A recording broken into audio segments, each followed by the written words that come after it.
Stuffy, cold chill up your spine. We'll get your ass moving, son. We're burning daylight.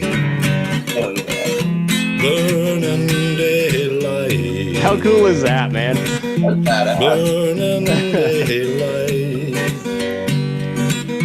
In the saddle till the job's done right. Burning daylight. Well, life is just a gather, and you won't catch 'em all. But when you ride through the gate, make sure you sit up tall. I can see the horizon, it's looking pretty bright. Well, get your ass moving, son, we're burning daylight. Burning daylight. Burning daylight. In the saddle till the job's done right.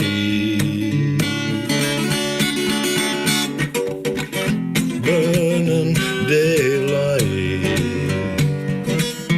Burning daylight. Burning daylight.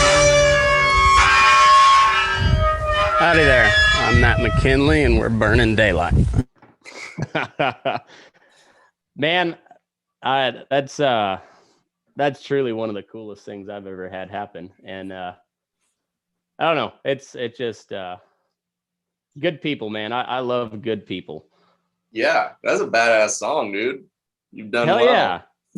yeah. Yeah, I can't complain, but yeah, man, it's I'm glad you glad you texted today, because I've just been thinking a lot here lately, you know, with all the shit that has gone on in the past year. So we're like about a year and a month since you guys stayed here, and Yeah. I think the world needs some good live music more than ever. Yeah, you're probably right. What do you think? So you have a new record out here. You released it here a little while back, right?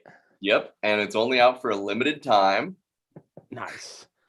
Yeah. Hell yeah. That's no, things are so my music career is in kind of a weird spot, as you might imagine, from not playing shows for a year.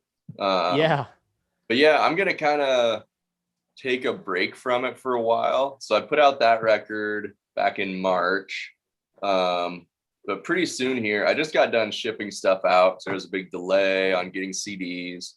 But yeah, pretty soon here, I'm going to actually take that down and kind of put it on the shelf for a while, and maybe try and get a label to put it out or something. But basically just kind of like bring stuff down on the music front for a while. Because I don't really want to be involved in like the reopening side of shit. It's like, Oh yeah.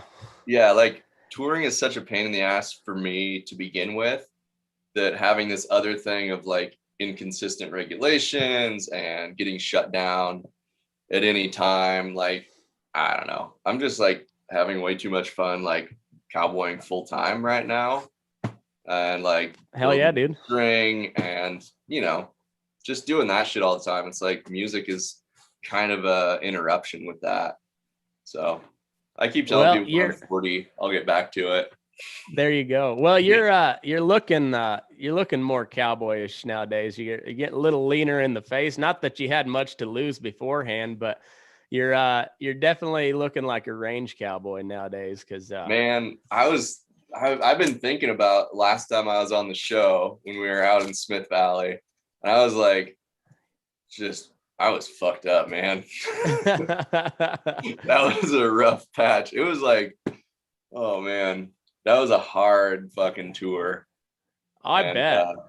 And that was kind of a low point. I mean, that show was awesome. Like the show, hanging out at Juan's, all that stuff was great. But just like the road just kind of kept taking it out of us. And then we finally got to like kind of after that show, we played a couple shows in like Reno and Tahoe area. And then it was like, cool, we got a couple days off. We're gonna regroup. Things are gonna go good for the last leg. We're going back to the Northwest. And then it was just like shut down. Fucking like end of the kill world. switch, man. Yeah. I was like, holy shit. And then, oh man. And then we had to like cancel a bunch of shows, 11, which is more shows than I've ever canceled combined in my like 10 years of music.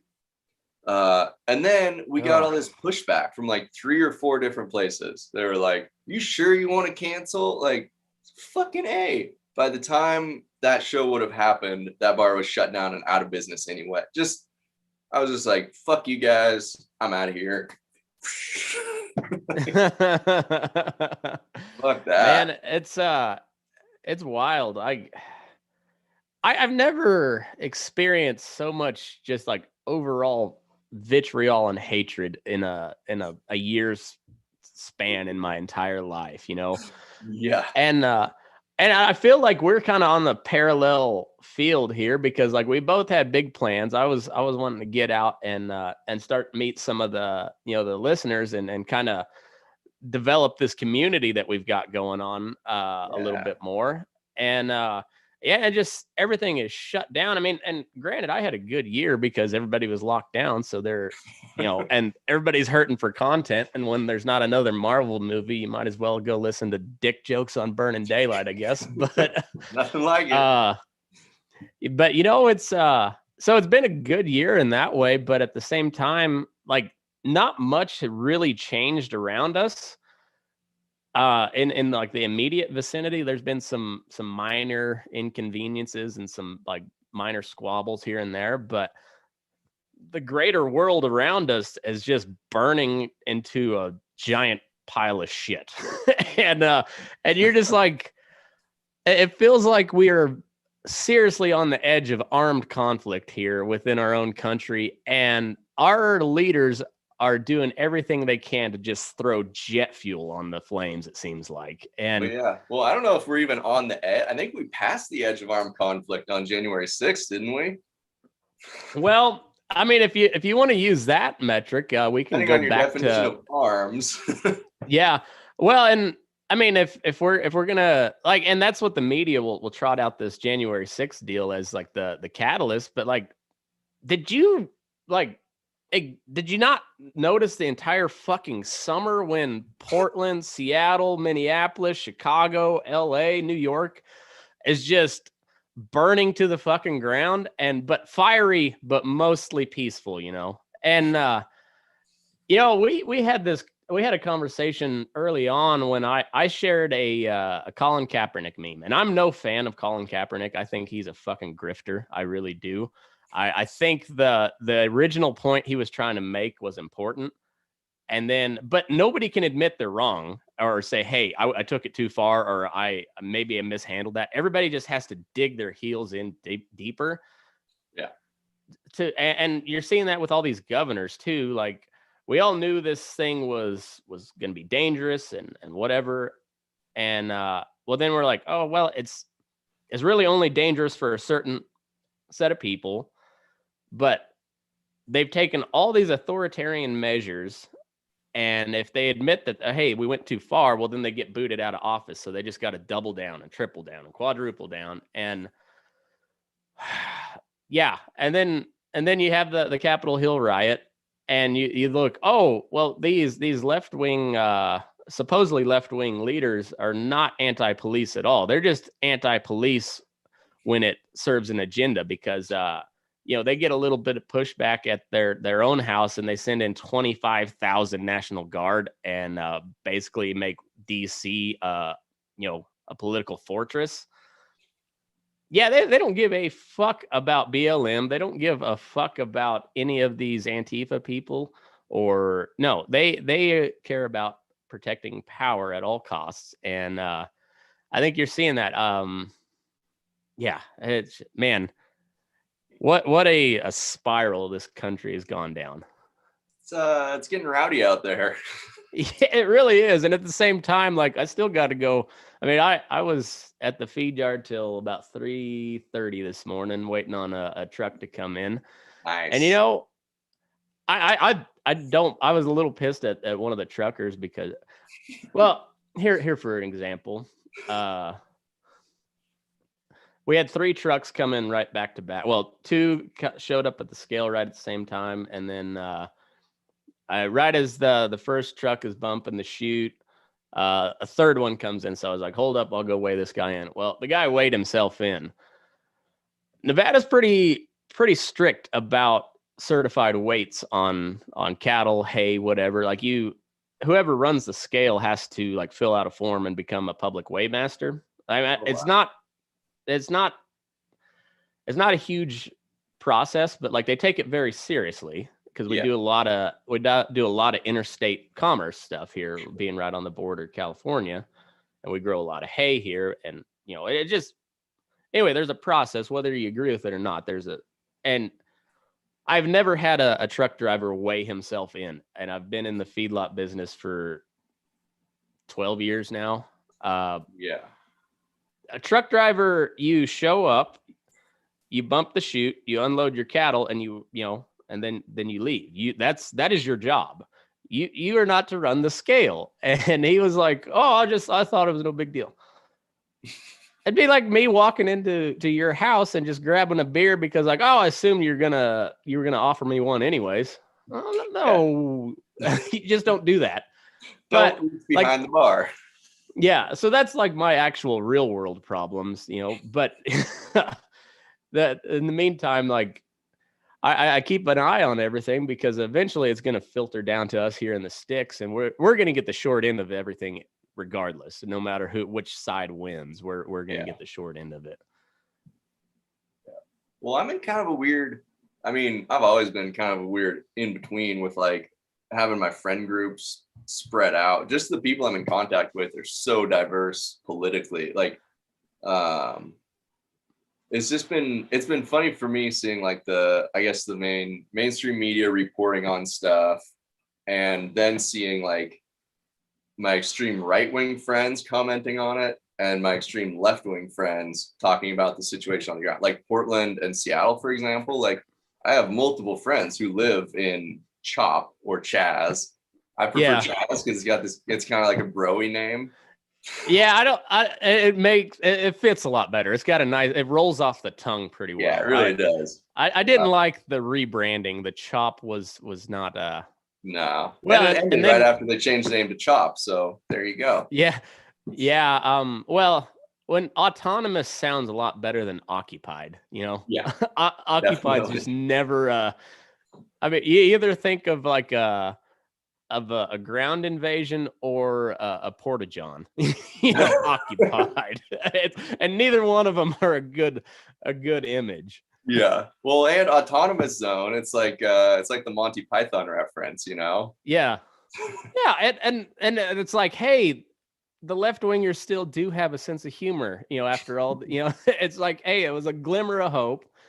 And I didn't, it was one of those deals where like I don't agree probably with 90% of the politics behind that whole deal, but I also am a strong advocate for decentralization, and that is decentralization right there. And if they would have, I don't know, like that I think everybody can see by now, like the leadership in those respective cities is just hot garbage. Like they're ineffective, incompetent, all that. And I think we could say that for most of the leadership of this country anyways, but that is a very popular opinion. But like all of the right wingers, and that's the vast majority of my audience is right leaning. But you can't ignore those arguments from BLM, from Antifa, and whether you agree with them or not, like they're not going away. Yeah. And on both sides, like if you win your point, the other side doesn't go away. It seems like some of these crazy lefties are trying to make Trump supporters go away. I mean, they're trying to just silence Donald Trump altogether, which I'm okay with less Donald Trump. I really am, but I'm not. I get less Donald Trump in my monitors.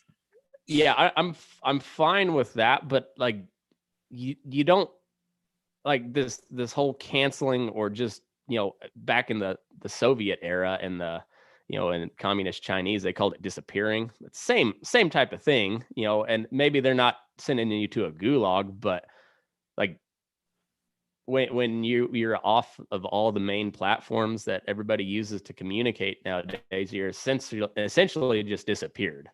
Yeah. And I'm not okay with that, regardless of how crazy the person is. That's not what we built this country on. You have to be able to let stupid people talk so that people can see that they're stupid. Yeah.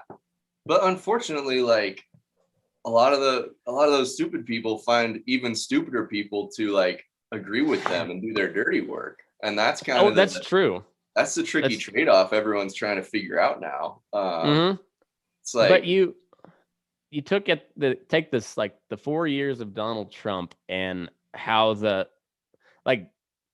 every semblance of, I won't even say objective journalism, because I don't think objective journalism truly exists. Everybody has one opinion one way or another, and it's going to bleed through, and that's understandable. But every semblance of ethical journalism has been thrown out the window on all sides. There's very few what I would call ethical journalists. Like you had a very personal encounter with this. You were featured in the New York Times. Hey, yeah. And claim I was right there. You shared that article, and I read it, and I was just like, you're talking about this global shutdown, and in particular, you're talking about how it affected the music industry, and you went to interview a said independent musician, and did nothing to help your cause. Like, you featured him, but like nothing like, hey, you can find his music here. He says you can support us by buying T-shirts and albums directly from us at Bandcamp or whatever. Didn't even include my band name. Yeah. And then like they removed like the one verse that you really wanted heard. They removed that. Yeah. Yeah. And man, I don't even know. So I guess it's up to just regular people to try and do it. And so maybe that's well, they say like if you want to know how inaccurate news reporting is, just read a story that someone has written about you, and then apply that to everything. Yeah. But it's really popular to hate on journalists. But I grew up with one. My brother was a sports writer for a long time, which kind of different ball game, but it's still the same industry.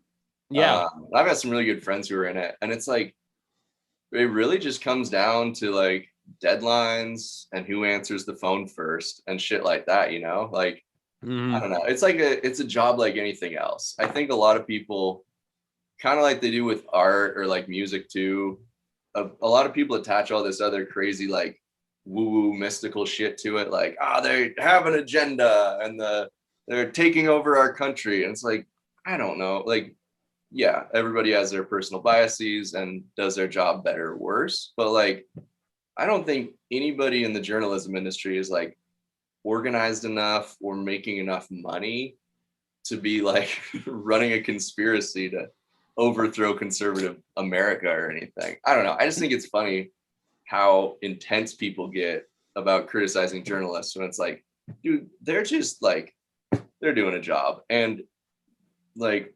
maybe, I don't know, like, I see it as like just any other blue collar job. Like, yeah, they're writing, but like, as far as writers go, journalists are like, they just show up and have to go do work, and they have to like call a bunch of people. Like, I don't know, journalists work their asses off and get no money.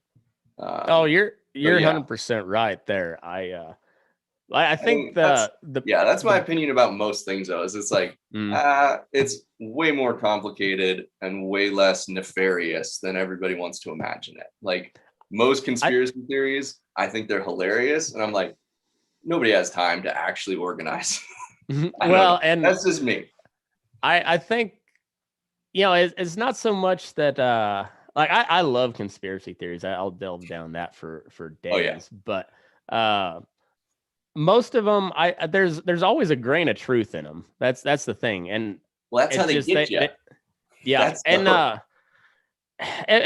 I think Donald Trump is the perfect example of this, because like the left wing hate him because they think, you know, he was called literally Hitler multiple times. And then, you know, you have accounts like calling him God Emperor Trump on the other side. And, you know, like it was really hilarious seeing all the boomers go full conspiracy theory after the election ended, you know, and all this run up to January 6th was, you know, was like, just wait, trust the plan. Trump's, you know, like on 37D chess at this point. And at the end of the day, no, he's just Donald Trump, who's probably, you know, somewhere on the spectrum. And I don't know what spectrum, but he's on one of them. He's on some sort of mental health spectrum. I don't know which one. But he's just like a classic narcissist, and he's got like a genius level instinct. But at the end of the day, he's just Donald Trump. He's a real estate mogul that got himself way in over his head politically. Had some pretty good instincts, but doesn't know when to shut his fucking mouth. And honestly, if you look at his policies weren't that bad. It was all the rhetoric. It was all the rhetoric. And and people can't see past the rhetoric, and that's a problem for everybody. But at the end of the day, he was not literally Hitler. He was not God or Emperor Trump. He was just an orange buffoon that somehow made it to the. And you gotta hand it to him. Like, nobody's ever done that. He went from zero political experience, and he took out the Bushes and the Clintons. I mean, that's that in itself, he deserves a little bit of credit just for that. And but outside of that, you know, it's just he jumped on the media, you know, shit show, escalated it, and he had a real chance to do some good, because his policies are far more liberal than most of the Republicans that ran against him. Yeah, in a lot of ways, for sure. He had a really good chance to kind of solidify the blue collar worker, because that was like who he preached to. Yeah. And if he could have just not tweeted every once in a while, that he probably would you know, he would have had a landslide victory in 2020. But no, they and then when I say the media, I'm talking about like the big outlets, not the individual journalists. It's CNN. Like, if that Project Veritas deal, you have a high level CNN guy telling you straight up, we got Trump out because we ran with all this COVID numbers, and we hyped up the deads. We got to have more deads. We got to have that death ticker on the screen all the time. If it bleeds, it reads. And that at some point has got to be almost criminal, because you caused all these politicians that were kind of maybe keeping those authoritarian tendencies at, you know, just under the surface. Well, they brought them right out, and you guys just amped it up. And man, it just, I don't know. I don't even know where we start to fix any of that. So my point is just, if I'm going to discuss politics with anybody, we'll do it reasonably. We'll do it clear-headedly, and I'll call out people when I feel that like they are doing wrong, regardless of what side they're on. I will call it out. If they're doing a good job, I'll call them out. Joe Biden, this troop pullout in Afghanistan, I hope you follow through. I really do. Yeah. However, we're supposed to be out in 6 days, according to the deadline that Donald Trump set. Yeah. You rolled it back to 9/11 so you could have a symbolic victory. So you're pushing it back 5 months and 11 days so that you can commemorate the longest war in American history, which can be summed up as a complete and total colossal failure. Yeah. And you're going to commemorate that on one of the worst days in American history. Excellent political theater. Let's pray to God that no American servicemen and women die between May 1st and September 11th, because you got to have this symbolic political theater victory. Mm-hmm. God damn it, man. Like that's the shit that, like, good on you for finally saying you're going to end a war, but you rolled it back 5 months for no reason at all. Mm-hmm. Just so you don't give Donald Trump a victory. Jesus Christ, man. Yeah, man, it's crazy that war is ending. Like, I don't know. I've been reading a lot, kind of about a year ago when lockdown started, and I was like doing literally nothing for a while there. Mm-hmm. I got really into the Afghan wars, and like I read, John Krakauer. He's like an investigative journalist kind of guy. Anyway, I read his book. I've read a couple of his books. Yeah, I read his I haven't read that one. I've Tillman. Yeah, and I was like, what the fuck? And so then I read another book about, it was like the military history of Afghanistan, which is sick because it starts with Alexander the Great, and like, from him until literally right now, it's like the world's biggest civilization, the world's biggest military powers go to Afghanistan. They take over the 3 or 4 biggest cities, and then the mountain people come down and fuck them up, and then they get defeated and go home. And like we did that, the Russians did that, the British did that. Oh man, do you ever watch the well, I mean, obviously you're familiar with Sherlock Holmes. So there's the newer like BBC version of that. And what's insane is that Dr. Watson, Sherlock's assistant, is in the original series, he's a military doctor who had done a tour of duty in Afghanistan. Okay. And it's set in the 1890s. That's insane. In the new series, Dr. Watson is a military doctor who has done tours of duty in Afghanistan, and it is set in the present era. Yeah, it's wild, man. It's there's I don't know if you saw my my Instagram post yesterday, but this comedian Dave Smith was on Joe Rogan, and he's like an anarchist libertarian guy, and but he makes an argument that I think, anybody listening to it, they're gonna, if you sit and listen to him, you'll become just at least a shade more libertarian when you're done. But like he for 3 hours laid out on Rogan, which is one of the biggest platforms in the world at this point, 3 hours about how this entire bullshit that we're going through right now essentially started on 9/11. The George W. Bush era expanded the federal government in a way that we've never seen before. I mean, invented the NSA. Invented Homeland Security. Yeah. That's the single biggest government expansion program in history is the Department of Homeland Security. That's crazy. Yeah. Well, up until this COVID bailout. Right. Which, everybody should be pissed about that. Honestly, everybody got checks, except they were just a little bit smaller than what the big players get or the foreign governments get. But hey, they're looking out for you guys. But yeah, it's I don't know, man. It's crazy, but life goes on. I don't know what we do with the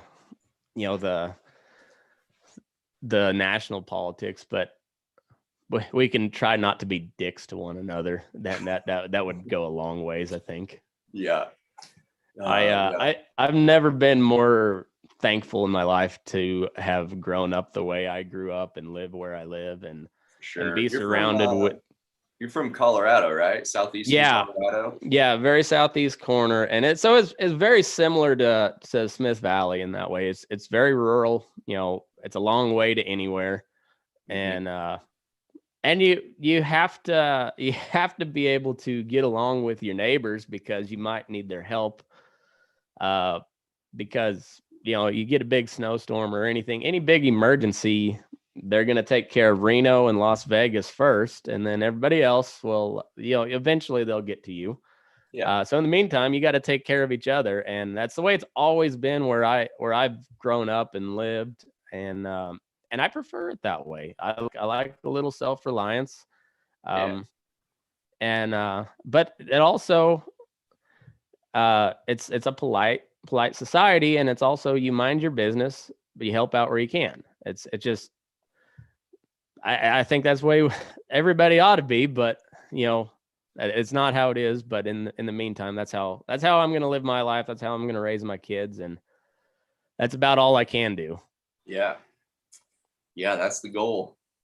Yeah, and in the meantime, we got people that like to listen to who I have on, so we'll just we'll talk to American Forrest here.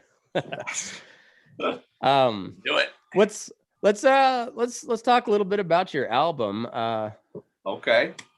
My limited time offer. Yeah. What's the overall theme of this particular work? Gleaner's Joy. Oh man, I don't know. Let me look at a copy here. We'll do just like the late night hosts. Yeah. I don't know. I think the overall theme is just kind of like rough and pretty. That's what I was going for. Pretty rough. Yeah, it's kind of stripped down. It's like mostly just 3 of us, 3 or 4 people on the whole thing. Like me and my wife both playing acoustic guitar and singing, and then a guy playing upright bass, and that's basically it. So yeah, it's just kind of like, I guess, trying to do as much as you can with not very much. I like it, man. My family motto is not too much. That's no joke. The McKinley family crest has a stag and it says not too much, and that's awesome. We don't need much, just enough to get by. Yeah. And I don't know, that's my family, like my granddad farmed during the dirty 30s in an open cab tractor, and they didn't have much, but they got by. They always made it work, and I don't know. I don't know. I'm thankful for that. I guess that kind of thinking. Like money has never really meant a whole lot to me. Yeah. It's nice, but that's why you ride horses for a living, because money. Yeah, exactly. Yeah. And it'll sound like I'm bragging on myself, but I'm really not. Like I have some skills and knowledge and intelligence to make money elsewhere, but I like what I do. It's an honest living, and that's one thing that I think about a lot, like in the cowboy and ranch world. Like, to be a cowboy, the amount of skills you have to have is insane. Like the amount of other jobs you could do that pay way better with those skills. It's like, like starting colts, training horses, shoeing horses, driving a truck and trailer, like doing vet work, just like, and that's like very basic. Then you get stuff like whether you're packing or, just any of that crazy stuff is like, and a lot of guys do leather work and stuff. Like you have to have so many freaking skills running equipment to like load a feed truck. Yeah. It's like weld, figure out how to lay a water line, fix a water line, just, and that's all shit that has to be done now. Like you don't, like when you have cattle out of water, like you don't have anything else on your plate. You are getting cattle or water to cattle. That is your job. You're not clocking out. You're not calling somebody. And guess what, cowboys? Like, you can't do that on horseback. Like, when you're fixing water lines, you're gonna have to step down and maybe get a little mud on the boots. It's just part of it. Unfortunately. Yeah, and because at the end of the day, the cowboy title is it's a man taking care of cows. Essentially, it's on horseback is how I just I define it as a man on horseback taking care of cows is a cowboy, but there's a lot that goes into that. Yeah. And sometimes that has to be done afoot. And it used to maybe not be that way, but that's how it is now. You can't just trail your cattle to the next water hole. You can't do that. That's on somebody else's property now. Yeah, exactly. And it's a swimming pool at the neighbor's house. Yeah. It was funny. I had a fella from Montana that runs cattle on the northern Cheyenne res, and just we were talking about how the whole property debate was settled, during the westward expansion, and then it was a shit show. It was a glorious time. Everybody loves to read about it, but when you really delve into it a little bit deeper than just Louis L'Amour novels, boy, it was ugly. Oh yeah. It's fascinating. It's one of the more fascinating periods of time in history, but it was ugly. Mm-hmm. Yeah, great socialist land redistribution program. Yeah, yeah, right. Don't say that too loud. Well, and we're still facing those the third and fourth and fifth order effects from that today. Yeah. It's wild, and I don't know. I've never heard more times in my life that history repeats itself, and I've never seen more times in my life people just blatantly disregarding that same advice that they preach.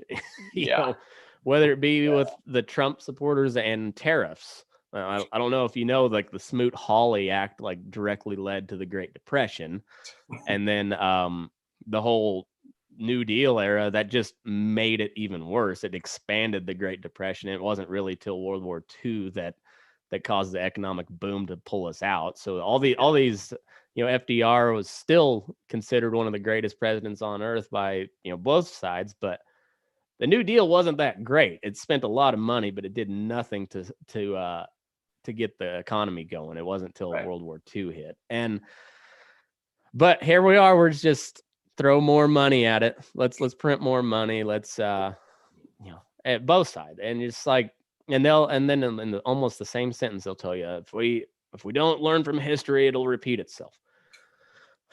God damn it, guys. I just it's wild. Are you familiar with John Wesley Powell? Speaking of historical figures, I know the name, but I can't place him. Yeah, his big accomplishment was being the first person to navigate the entire Colorado River. So the first person to go. I mean, he put in at Green River and came out in the Sea of Cortez. That's awesome. So he was the first person to run the Grand Canyon, and he was a Civil War general with one arm. So this one arm dude and his crew ran the Colorado River. Anyway, that's insane. Yeah, he went on to found the USGS, United States Geological Service. Anyway, his ideas about kind of how the land distribution should have worked and water rights and basically all the problems we're still dealing with like water in the West and over allocation and stuff like that. He had great ideas for and was most of the time ignored. But anyway, he's super cool. There's a great Wallace Stegner book about him, and it's called West of the 100th Meridian. I think you'd really like that. Let me write that down. Yeah, it's super cool. And then of course he wrote his own book about his trip down the Colorado River, which is super cool. But yeah, the Wallace Stegner book's neat. So it goes through all the stuff that he did and tried to do once he got into government service after doing his river trip. Nice. That's awesome that he talks a lot about like dividing up basically like the Homestead Act. And once you get west of the 100th meridian, it gets so dry that doing 160-acre sections makes no sense. Yeah. But they did it anyway. And then he also talked about like basically making all the borders of the West based off of watersheds instead of random like geographic lines. So anyway, yeah. That's interesting. One of those cool people that kind of got ignored. Yeah. I'll have to look that up. It's funny that you bring that up though. My dad has been embroiled in this legal battle over water rights No shit. For a couple of years now. He actually he got held in contempt of court here last it was August, I think. He held a barbecue and a rally on the courthouse lawn the day of his hearing. But my dad's a badass. He's so basically the law in the state of Colorado is, in order to drill a well, agricultural well, you have to apply for a permit, and there's a 35-day period where anybody in the state of Colorado can file an objection. And then if that's the case, there has to be a public hearing in the district where the complaint or where the permit is in question. And they have to do a study and find out how much water is there and then allocate it according to state law. And this this big investment company bought the Witcher Ranch, which is a pretty big ranch for that part of the world. And it's right on the Cimarron River, which is the state boundary from Colorado to Oklahoma. Mm-hmm. And they applied for something like 80 something wells. And this is a part of the world where, and Cimarron River right there is a dry riverbed. The river goes underground. It has there's accounts of it from, way back in the 1800s. Yeah. Well, that's basically New Mexico. Yeah, exactly. It's right there in the Three Corners area. So it's Colorado, Oklahoma, New Mexico, right in there. Yeah. And then of course Texas just south of there. And this is a place that gets about 11 inches of rain a year on average, and it's been a while since they've had an average year. It's been pretty dry. It's a dry part of the world. It's a Dust Bowl area, and this is all pulling water out of the Ogallala Aquifer, which is pretty stressed at the moment.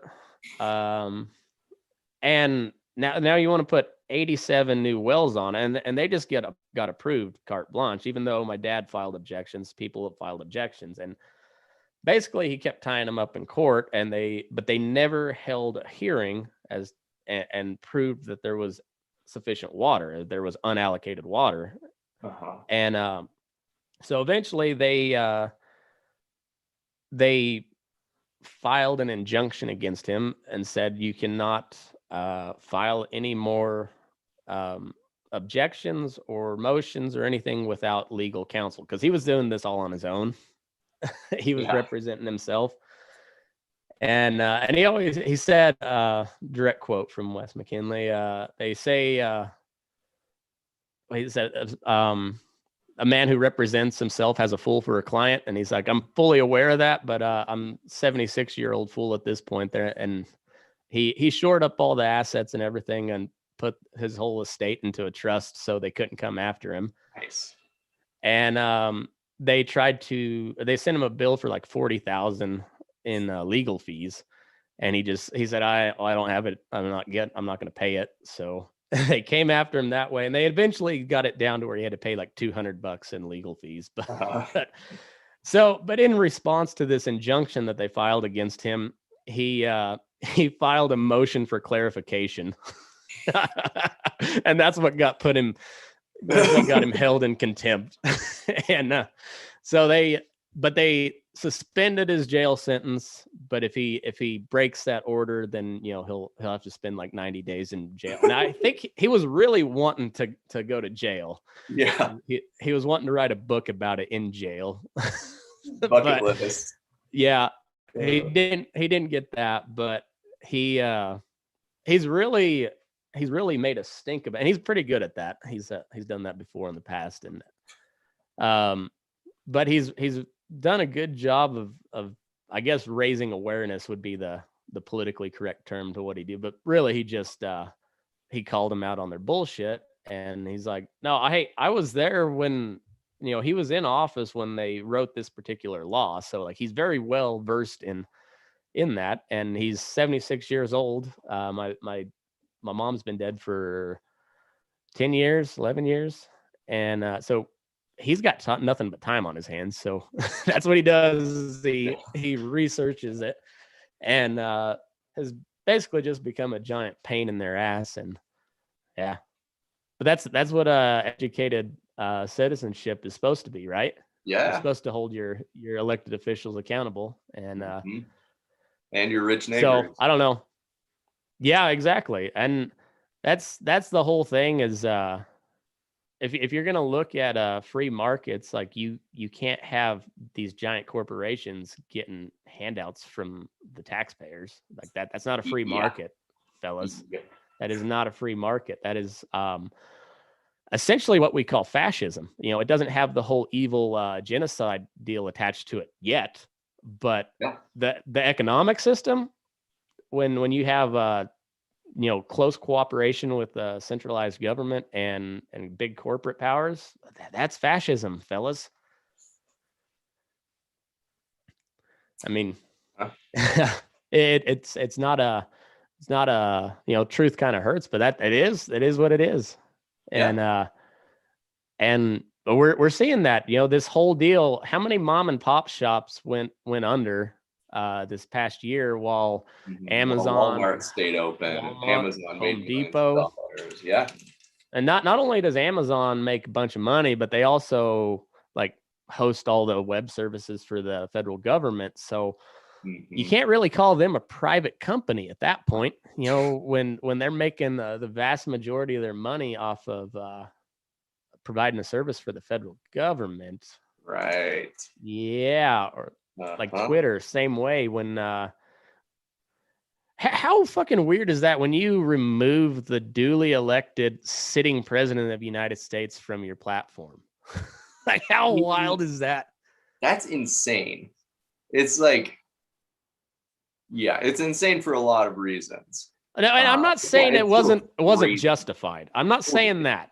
I'm not saying that. It's crazy that they had to do it, or it's crazy that they did it, and it's also crazy that they felt like they yeah.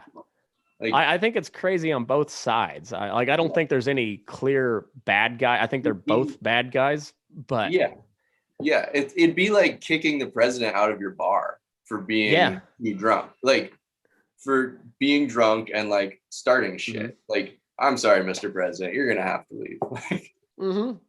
But at the same time, when you allow people that are equally or more drunk than said president in your bar and you don't kick them out at the same time, like, and this is also the main bar where everybody votes and shit. So like it's like a public why are we bar. Voting in a bar? Yeah, exactly. Yeah.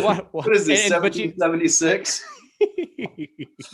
Yeah, and during this vote, you can't express the entire reason why you're voting for this guy. You only have this much time to explain why you voted for this guy. So you the drunker you get, the more vulgar you get. And that really is what Twitter is. It's just, it's 3 a.m. at a bar that should have closed at 1 a.m. Yeah. It's when you're in the bar at closing time, but it's daylight saving time. So they stay open an extra hour and everything. Exactly. Yeah. And instead of trying to get laid, like there's still the guys trying to get laid, but mostly everybody's trying to fight and nobody's really ready to fight. Oh, fuck. It's, what a time we live in, man. What a time. What a time. Well, if nothing else, I'm glad there's guys like you out there, Forrest. I I don't know, for whatever reason, I just thought we were homies from the get-go, and Oh, yeah. whether you thought so or not, I always thought so. So you didn't really have much of a choice. So, but I appreciate you, man. I love your music. I'm a little disappointed you're taking some time off, but hey, you do you. I'll just we'll keep see. listening to the hits. We'll see how it goes. We'll see if I can retire, or if my wife will let me. Yeah. Or if Is she's not on the road. She's still working on new stuff? Oh man, yeah. She's gonna have a really big year. She's got Hell yeah. a full-length record coming out in sometime in the fall. Obviously, it's hard to plan things like that right now, but sometime in the fall, she's supposed to have a record out. She's signed to a couple. She's got like a European label and a US label. So she's yeah, they're like, mom and pop kind of outfits, but it's really cool. Yeah. That's good. So yeah, I'm kind of like, with a musician like that in the household, I can kind of take a step back. Hey, let the guys do it. See, my dad has said for many years, there's one of his famous quotes, that if you're going to be a cowboy, you got to marry a woman in town with a good paycheck. So you're following right along those footsteps, Forrest. My dad would be proud. Yeah, we'll see how it pays. The music business is, well, it's like, it should tell you something when I start cowboying and can't believe how much money I have after being a musician. Like, wow, I'm rich now. Yeah. Cowboying don't pay. So no, that's well, it doesn't pay much, but it does pay. Music, it does pay. Man, it literally doesn't pay. Yeah, that's for sure. But oh man. Well, you guys always got a venue here in Smith Valley. Juan asks about you every time I go pick up pizza. So yeah, that's there's not a lot of There's a very short list of places that I want to go play again. Hell yeah. That's one of them. Juan's awesome. Little CG bars are just a good little hangout, and it's a pretty cool little place we live. I'm not gonna lie. Don't move here. The people suck. Terrible. Bunch of racists. Stay out. People are mean and the weather is terrible. That's right. And then, the horses are even snuffier than that. So just stay out. But it's man, it's good talking to you. I'm glad you're doing well. You look good. Yeah. The album sounded good. It's been a minute since I listened to it. Be honest. But yep. It'll be on my playlist here the next couple of days for sure. And awesome. We'll where they buy that at Bandcamp? Yeah, it's on my Bandcamp site, American Forrest with 2 R's, bandcamp.com. And there's 2 tracks on Spotify, not the whole thing, because I'd like to say it was like a big statement I was trying to make, but really I just got too busy and too lazy and didn't put it on there. So fair enough. Well, fuck Spotify anyways, buy the album and then you can upload it to your Spotify. There you go. I try to do that. I use Spotify a lot because it's handy, but if there's somebody that I like, I buy the album and then go listen to them on Spotify. So they get paid twice that way. Yep, for sure. So Spotify it's the worst thing about it is how well it works. It's that's the hardest part. Is like, shit, they really figured it out.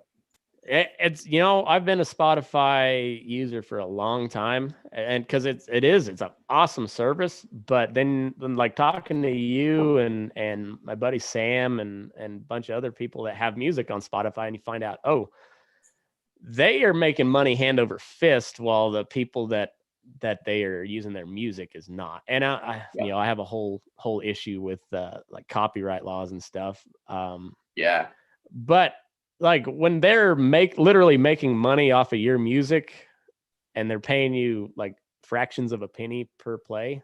0.0045. Holy shit. And that's the high end. It's from 0.003 to 0.0045. So that's like a third to a half of a cent per play. Jeez. Yeah, that's wild. So you get 1,000 plays or so, you'll make $1. Yeah.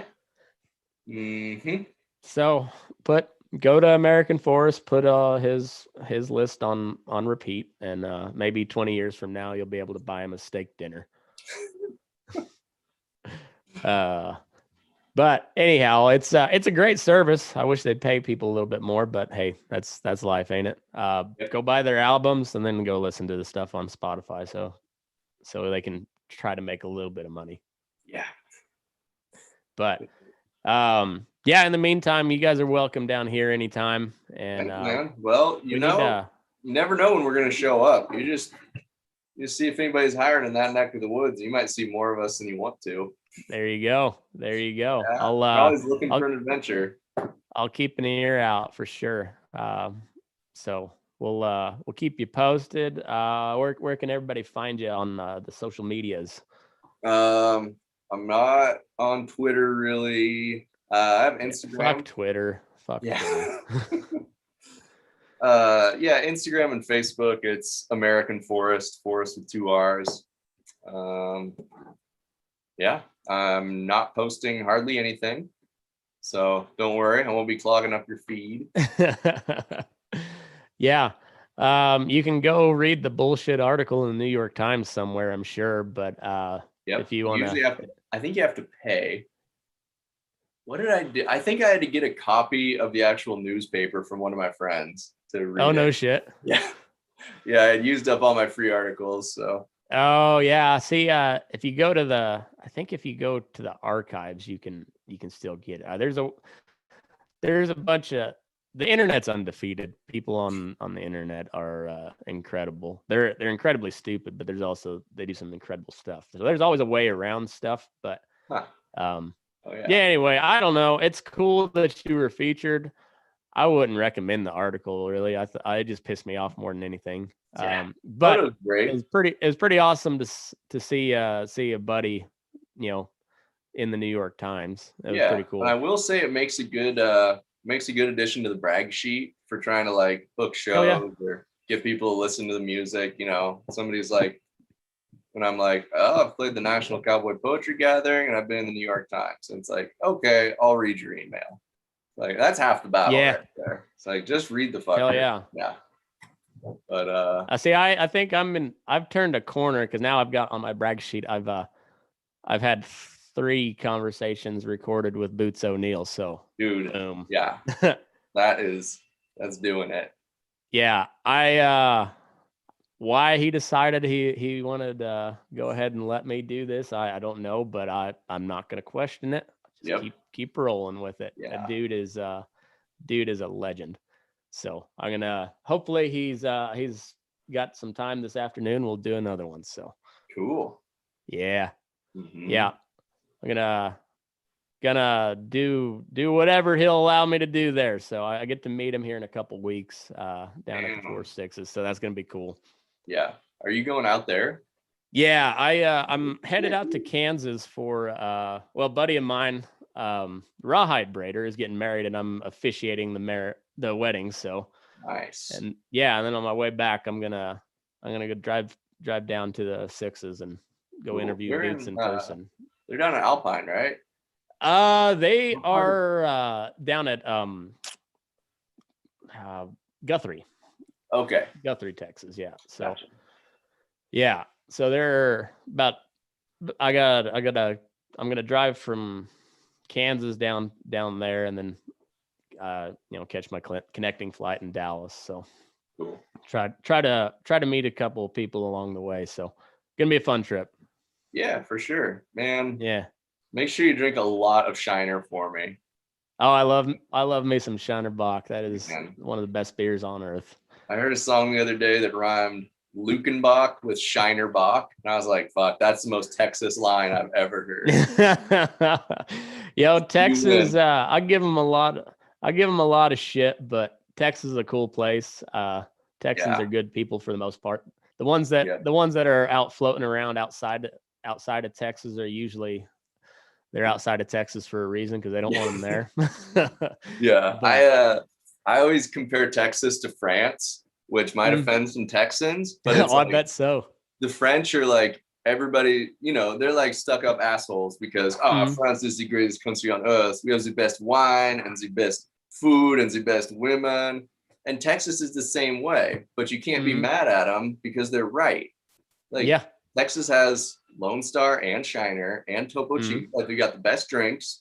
They have the best. They treat musicians better than anywhere else. Oh, Texas loves live music, buddy. Yeah, it's crazy. Like, yeah, Texas, you hate them, but they're right. They're the Tom Brady of states. Like you don't want to like them, but it's hard to argue with them. You know. Yeah. You like them or not, they're gonna beat you anyway. I know, like, and because like Nevada, you always have to qualify. Like if you leave Vegas out, Nevada's fucking rad. Oh yeah. If you leave, and even like you could probably leave Reno out too at this point, but the rest of Nevada's rad. But it's a little different. Texas, they've got a little different swagger, and you know, whatever. I'll talk shit to them all the time, but I respect them. It's a cool place. Yeah. But yeah, for sure, I'll drink some Shiner for you. I'll tell Boots that he's got fans up in Oregon too. So good. He that first episode I did with him has coming up on 1,000 downloads, and yeah, nice. Those are big numbers for me. Yeah. And, so it's pretty cool. He was kind of blown away by that. So now I think hopefully he's kind of leaning into this deal, and we'll get some really good ones. But I'll take what I can get. You know, that's just that's a unique character, and you're kind of a unique character too, Forrest, and I appreciate you. You're kind of hippie, kind of cowboy, artist all the way around. I like it.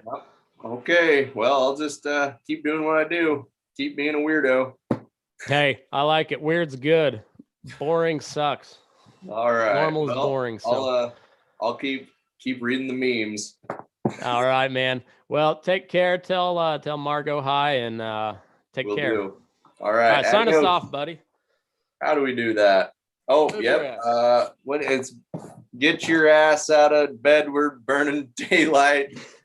Fair enough. We'll close Whatever. We'll it's snowing. There we go. All right. We'll see you, buddy. All right. Adios.